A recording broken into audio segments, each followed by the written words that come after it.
साथियों नमस्कार, मैं दिनेश में। और जैसा साथियों हम राजस्थान की संपूर्ण एग्जामों को ध्यान में रखते हुए राजस्थान हिस्ट्री एवं कला संस्कृति के लगातार वीडियो अपलोड कर रहे हैं। राजस्थान की कला संस्कृति में एक टॉपिक चल रहा था राजस्थान के प्रमुख लोक देवता, और लोक देवता हमने सबसे पहले बारीकी से अध्ययन किया था पंचपीरों का। उसके बाद साथियों पंचपीरों के अलावा अन्य लोक देवता हुए जैसे वीर कल्ला जी है, मल्लीनाथ जी है, देवनारायण जी है, वीर तेजा जी है, इनका भी हम साथियों बारीकी से अध्ययन करेंगे। जैसा कि बता देता हूं साथियों, मल्लीनाथ, देवनारायण जी और वीर तेजा जी का मैंने साथियों बारीकी से वीडियो अपलोड कर दिया। उसी कड़ी को साथियों आगे बढ़ाते हुए आज एक हम बहुत ही महत्वपूर्ण लोक देवता वीर योद्धा पराक्रमी वीर कल्ला जी के बारे में बारीकी से अध्ययन करेंगे। पहले साथियों बता देता हूं कि वीर कल्ला जी से अब तक एग्जाम में कितने क्वेश्चन पूछे, पहले उनकी चर्चा कर लेते हैं। उसके बाद वीर कल्ला जी से जितने भी फैक्ट निकलेंगे उनकी हम बारीकी से चर्चा करेंगे। देखो साथियों, वीर कल्ला जी की बात करें तो अब तक एग्जाम में एक क्वेश्चन ये आया था कि निम्नलिखित में से एकमात्र ऐसा कौन सा लोक देवता जिन्हें 4 हाथों वाला या 2 सिर वाला देवता माना जाता है, तो वीर कल्ला जी को माना जाता है। तो ध्यान रखना साथियों, जब आपको मैं पूरी स्टोरी सुनाऊंगा, चित्तौड़ का जब तीसरा साका होता है तो जयमल राठौड़ को अपने कंधे पर बैठाकर वीर कल्ला जी मुगल सेना से लड़ाई करते हैं। तो इन्होंने साक्षात कहा कि इस युद्ध में साक्षात्कार देवता आ गया 4 हाथों वाला देवता। तो 4 हाथों वाला देवता किसे मानते हैं? वीर कल्ला जी को मानते हैं। उसके बाद साथियों यहां से क्वेश्चन एक भी नहीं पूछा गया, हालांकि एक क्वेश्चन पूछा गया कि वीर कल्ला जी की छतरी कहां पर है। तो वीर कल्ला जी की छतरी ध्यान रखना चित्तौड़ दुर्ग में बनी हुई है, भैरवपोल और हनुमानपुर के मध्य बनी हुई है। तो ध्यान रखना 2 क्वेश्चन अब तक कंपटीशन में पूछे गए। उस प्रकार हम साथियों आगे जब हम चर्चा करेंगे कि वीर कल्ला जी से और क्वेश्चन कैसे बन सकते हैं। तो देखो साथियों, आज का हमारा कंसेप्ट रहेगा शेष नागों का अवतार, पराक्रमी, वीर योद्धा, बाल ब्रह्मचारी तथा जड़ी बूटियों का ज्ञाता वीर कल्ला जी का हम बारीकी से क्या करेंगे? अध्ययन। तो साथियों देखो, जैसा हम सभी देवताओं का हमने अध्ययन किया, सबसे पहले उन्होंने उसका कार्यस्थल देखते हैं, इनका जन्म कहां हुआ, इन्होंने कहां पर कार्य है, इनकी मुख्य पीठ कहां पर बनी हुई है, इनकी छतरी कहां पर बनी हुई है। उस प्रकार साथियों सबसे पहले हम राजस्थान के मानचित्र में चलते हैं। देखो राजस्थान के मानचित्र में चलते हैं साथियों, तो आपको पता है बीचों बीच आपको पता है नागौर है। बीचों बीच क्या है साथियों? नागौर। और नागौर को आपको पता है धातु नगरी के नाम से भी जाना जाता है। यहां पर ध्यान रखना एक आदर्श नमक फार्म लवण केंद्र बना हुआ है, वो नावा गांव नागौर में बना हुआ है। उसके बाद ध्यान रखना नागौर का प्राचीन नाम क्षत्रियपुर हुआ करता था। एक यहाँ पर पुरास्थल भी मिला जिसका नाम था कुराड़ा पुरास्थल देखने को मिलता है। तो साथियों वीर कल्ला जी की बात करें तो एक तो आपको नागौर जिला याद रखना पड़ेगा। उसके बाद ध्यान रखना साथियों, जैसे ही हम नागौर से नीचे चलते हैं तो यहाँ पर ऐसे जैसे यहाँ पर अजमेर आए, अजमेर से नीचे भीलवाड़ा के यहाँ पर चित्तौड़गढ़ है। तो ध्यान रखना साथियों, चित्तौड़गढ़ में आपको पता है कि चित्तौड़गढ़ में आपको पता है इन्होंने क्या है, चित्तौड़गढ़ में इनको वीरगति प्राप्त हुई थी। ऐसा माना जाता है कि मुगल सेना से इन्होंने संघर्ष किया था, और आपको पता है इन्होंने इतना भयंकर संघर्ष किया था कि मुगल सेना कांपने लग गई थी। अकबर खुद कांपने लग गया था वीर कल्ला जी की वीरता को देखकर। तो एक तो चित्तौड़गढ़ याद, क्योंकि वीर कल्ला जी की जो छतरी बनी हुई है वो साथियों कहां पर बनी हुई है? चित्तौड़ में। और चित्तौड़ के तीसरा शाखा जो हुआ था 1567 और 68 में, उसमें ध्यान रखना वीर कल्ला जी का योगदान बहुत ही महत्वपूर्ण है, क्योंकि इन्होंने बड़े उत्साह के साथ यह युद्ध किया था। उसके बाद साथियों जैसे देखा जाए तो एक आपको पता है, एक जैसे चित्तौड़गढ़, यहाँ पर साथियों ध्यान रखना जैसे देखा जाए, जैसे यहाँ जैसलमेर है या बाड़मेर है या जालौर है या सरोई, तो यहाँ पर गए तो साथियों उदयपुर आपको इसलिए याद रखना पड़ेगा क्योंकि इनकी मुख्य पीठ है रनेला में। तो ध्यान रखना ऐसा माना जाता है कि रनेला में इनकी मुख्य पीठ मानी गई है वो उदयपुर में। हालांकि कई किताब आपको पता है इसके बारे में ये बताती है कि रनेला जो मुख्य पीठ है वो सरोई में भी देखने को मिलती है, लेकिन ध्यान रखना उदयपुर में इनकी पीठ है रनेला। उसके बाद साथियों जैसे नागौर हो चुका है, चित्तौड़ हो चुका है उदयपुर में। उसके बाद एक और चले साथियों, तो यहाँ पर बांसवाड़ा पड़ता है, यहाँ पर बांसवाड़ा पड़ता है, तो यहाँ पर डूंगरपुर है साथियों। क्या है? डूंगरपुर को पहाड़ों की नगरी भी कहा जाता है। और डूंगरपुर के ध्यान रखना सामियाला में इनका एक प्रमुख मंदिर बना हुआ है। यहाँ पर भी वीर कल्ला जी का एक प्रमुख मंदिर बना हुआ है, जिन पर अफीम के माध्यम से पूजा की जाती है, ऐसा माना जाता है। तो सामियाला गांव कहां पर है? डूंगरपुर में। उसके बाद साथियों ये तो था, मैंने आपको राजस्थान के जो प्रमुख वीर हुए थे वीर कल्ला जी का मानचित्र के माध्यम से आपको नागौर भी याद रखना पड़ेगा, चित्तौड़ भी याद रखना पड़ेगा, उदयपुर भी याद रखना पड़ेगा, डूंगरपुर भी। अब साथियों हम बात करते हैं कि वीर कल्ला जी के जन्म के बारे में। विक्रम संवत के अनुसार कब हुआ, कौन से सामान्य तिथि के अनुसार कब हुआ, कहां पर इनका जन्म हुआ, मेड़ता से क्या संबंध है, सामियाना से क्या संबंध है, इन्होंने जयमल राठौड़ से इनका क्या संबंध है, मीराबाई से इनका क्या संबंध है। तो हम साथियों इसी कड़ी को हम आगे बढ़ाते हुए सबसे पहले इनके सामान्य परिचय की बात करते हैं। देखो साथियों, वीर कल्ला जी की बात, जन्म की बात करें तो वीर कल्ला को एक तो ध्यान रखना, आपके क्वेश्चन ये आएगा कि शेषनाग का अवतार, चारों हाथ पर शेषनाग का अवतार, 4 हाथों वाला देवता किसे मानते हैं, तो वीर कल्ला जी को मानते हैं। हालांकि हम उपनामों की जब चर्चा करेंगे तो सारे नामों की चर्चा कर लेंगे। वीर कल्ला जी की बात करें तो ध्यान रखना साथियों, इनका प्राचीन नाम या बचपन का नाम ध्यान रखना, इनका नाम केसरी सिंह था। वीर कल्ला जी के प्राचीन नाम या इनके बचपन का नाम क्या था, केसरी सिंह था। बाद में वीर कल्ला जी हुए। अब देखो बात करें सामान्य परिचय की तो ध्यान रखना, इनका जन्म 1544 में, साथियों ध्यान रखना 1544 में मेड़ता गांव नागौर में इनका जन्म हुआ। अगर विक्रम संवत के अनुसार पूछा जाए तो ध्यान रखना 1601 में इनका जन्म हुआ था। दोबारा से साथियों रिकॉल कर रहा हूं, हम बात कर रहे हैं वीर कल्ला जी की। वीर कल्ला जी का सामान्य जो जन्म हुआ है वो 1544 ईस्वी, और ये कहां पर हुआ है, नागौर के सामियाना गांव में हुआ है। उसी प्रकार विक्रम संवत के अनुसार 1601 में हुआ है। उसके बाद साथियों इनकी अगर बात करें कि इनके पिता का नाम क्या था, इनके पिता का नाम ध्यान रखना साथियों, यहां से क्वेश्चन इंपॉर्टेंट बनता है क्योंकि इनके पिता का नाम कहीं तो आपको आस सिंह मिलेगा। तो ध्यान रखना प्रमुख रूप से इनके पिताजी का नाम आस सिंह था। क्या था साथियों, आस सिंह। ऐसा माना जाता है कि जयमल राठौड़ के छोटे भाई के पुत्र कौन थे, जयमल राठौड़ के छोटे भाई के पुत्र वीर कल्ला जी थे जिनका नाम आस सिंह था। उसके बाद साथियों इनकी माता का नाम देखा जाए तो इनकी माता का नाम श्वेत कंवर था। इनकी माता का नाम क्या था, श्वेत कंवर था। ध्यान रखना एक प्रसिद्ध राजस्थान की कवयित्री हुई जिसे राजस्थान की राधा कहा जाता, उनका नाम था मीराबाई। मीराबाई का जन्म भी इनके परिवार में देखने को मिलता है। उसके बाद ध्यान रखना इनका एक ताऊ था जो जयमल राठौड़ था। इस प्रकार से साथियों इसके सामान्य परिचय की बात हुई। और इनकी जो पत्नी का नाम था, वो पत्नी का नाम साथियों इंपॉर्टेंट है, तो ध्यान रखना कृष्ण कंवर था। इनकी पत्नी का नाम क्या था, कृष्ण कंवर था। आगे हम खुल के चर्चा करेंगे किसकी पुत्री थी। तो हमने सामान्य परिचय की बात करी तो इसका जन्म पता लग चुका है, इनके पिताजी का नाम पता लग चुका है। अब साथियों हम बात करें इसके उपनामों पर। तो वीर कल्ला जी के कई उपनाम है, जैसे इन्हें 4 हाथों वाला देवता कहा जाता है, 2 सिर वाला देवता कहा जाता है। उसके बाद जड़ी बूटियों का देवता कहा जाता है, योगों का देवता माना जाता है। उसके बाद आपको पता है इनके योग की जो शिक्षा हुई थी वो ध्यान रखना भैरवनाथ ने दी थी। इनके गुरु का नाम भी क्या था, भैरवनाथ।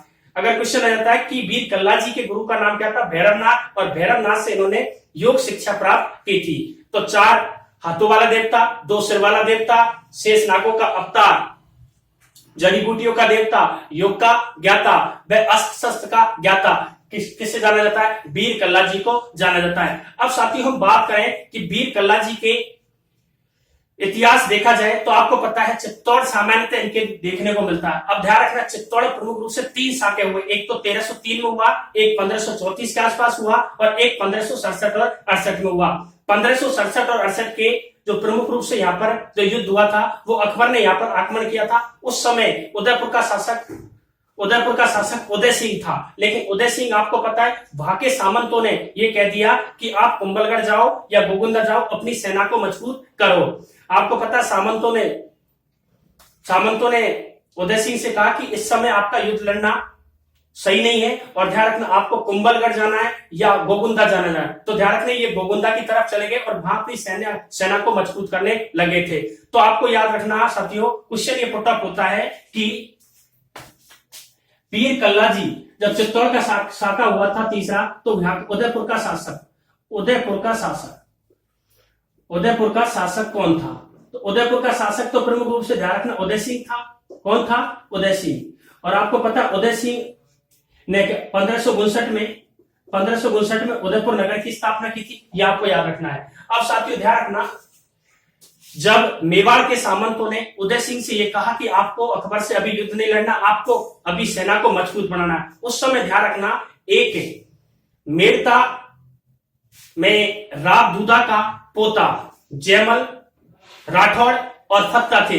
जयमल राठौड़ और फत्ता को उदयपुर का शासक उदय सिंह चित्तौड़ की सारी जिम्मेदारी किसको दे जाता है? जयमल राठौड़ को, फत्ता को दे जाता है। अब साथियों ध्यान रखना, उदय सिंह कहां की तरफ चला जाता है? गोगुंदा की तरफ चला जाता है। और चित्तौड़ की जो जिम्मेदारी कौन संभालता है, या चित्तौड़ का प्रमुख सेनापति किसे बना दिया जाता है? जयमल राठौड़ और फत्ता को। जयमल राठौड़ आपको पता राव दूदा के पोते थे। राव दूदा के क्या थे? पोते थे। और इनका ध्यान रखना, एक साला था जिनका नाम था फत्ता। ये आपको याद रखना है। क्वेश्चन यह बहुत अच्छा बनता है कि जयमल राठौड़ और फत्ता की गजारूढ़ मूर्तियां कहां पर लगी हुई है? तो ध्यान रखना, आगरा में लगी हुई है। ये किसने लगवाई थी? अकबर ने लगवाई थी, लेकिन औरंगजेब ने इनको हटा दिया गया था। उसके बाद ध्यान रखना, जयमल फत्ता की गजारूढ़ मूर्तियां बीकानेर के जूनागढ़ में राय सिंह ने स्थापित करवाई थी। इस प्रकार से थोड़ा सा फैक्ट ये भी याद रखना। अब साथियों हम बात कर रहे हैं चित्तौड़ के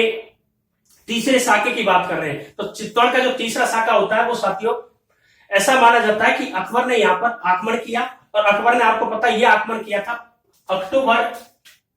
अक्टूबर देखो बहुत इंपॉर्टेंट है, अक्टूबर 1567 में। कब किया था? 1567 में किया था। अब साथियों 6 माह तक आपको पता है ये आक्रमण करते रहे थे। लेकिन ध्यान रखना, अकबर की सेना का कोई बस नहीं चला चित्तौड़ को दुर्ग में घुसने का। अब ध्यान रखना साथियों, लगातार 6 माह तक इन्होंने डेरा जमाए हुए थे। ये मांडलगढ़ होते हुए चित्तौड़ पर आक्रमण किया था। किन्होंने? अकबर की सेना ने। अब साथियों अकबर की सेना बार बार आपको पता है, ऐसा माना जाता है कि अकबर की सेना ने बारूदों से चित्तौड़ की दीवारें गिरा दी थी। लेकिन कुछ दीवारें गिराती थी, लेकिन राजपूत सैनिक रात रात में उस दीवार को तैयार कर देते थे। ऐसा माना जाता है एक बार एक दुर्ग के पास एक दीवार को गिरा दिया गया था। उस समय जयमल राठौड़ उस दीवार को सही करवा रहे थे रोशनी में। लेकिन साथियों ध्यान रखना, उस समय अकबर ने ये इंपॉर्टेंट क्वेश्चन है, उस समय अकबर ने आपको पता है सांगा नामक बंदूक थी। सांगा नामक क्या थी? एक बंदूक।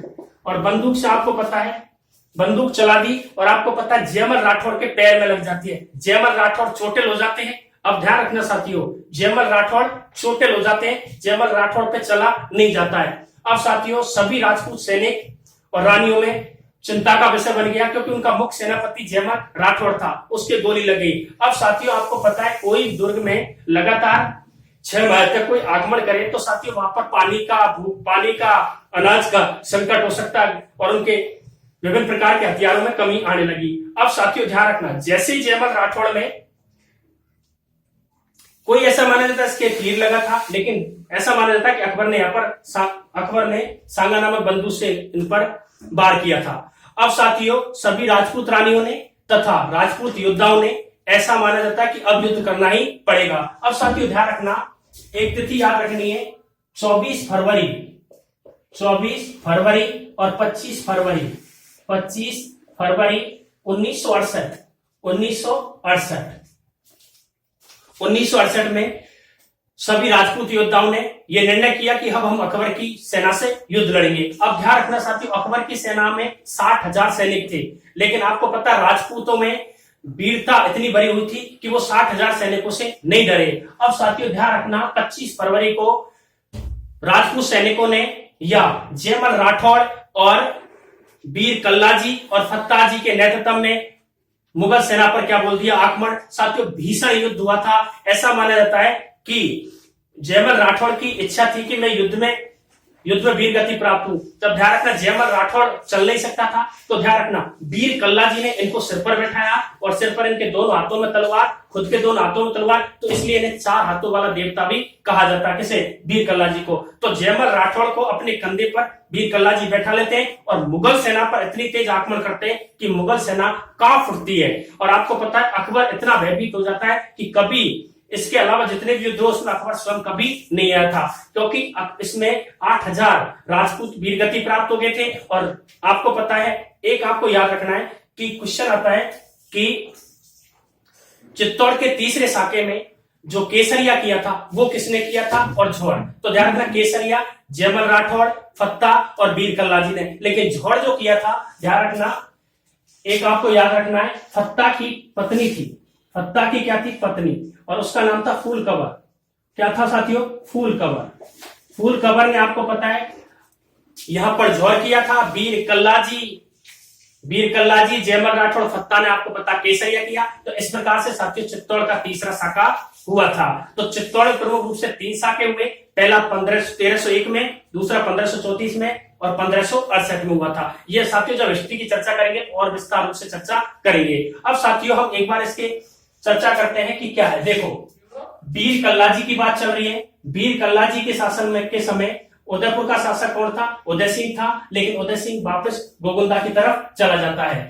जन्म इनका 1544 में, विक्रम संवत के अनुसार 1601 में सामियाना नागौर में हुआ था। तो नागौर के लिए कहां पर हुआ? सामियाना नागौर में। ये राठौड़ परिवार में इनका जन्म हुआ था। अब ध्यान रखना, इनके पिता का नाम अमर सिंह भी मिलता है, आज सिंह भी मिलता है। लेकिन साथियों ध्यान रखना, एनसीईआरटी के अकॉर्डिंग इनके पिता का नाम आज सिंह था। उसके बाद इनका जो ताऊ था वो राव जयमल राठौड़ था। ध्यान रखना, ये राव दुदा का पोता था। और मीरा के भतीजे थे। मीरा इनके रिश्ते में बुआजी लगती थी। इनके गुरु का नाम योगी भैरवनाथ था, क्योंकि योग की शिक्षा किससे प्राप्त की थी? भैरवनाथ से। अब उसके बाद इनके उपनामों पर चर्चा करें तो शेषनाग का अवतार, 4 हाथों वाला देवता, योगी, जड़ी बूटियों, ज्ञान वाला देवता, भक्ति व चिकित्सा के क्षेत्र में इनका नाम प्रमुख माना जाता है। उसके बाद साथियों इनकी मुख्य पीठ है वो रनेल गांव उदयपुर में बनी हुई है।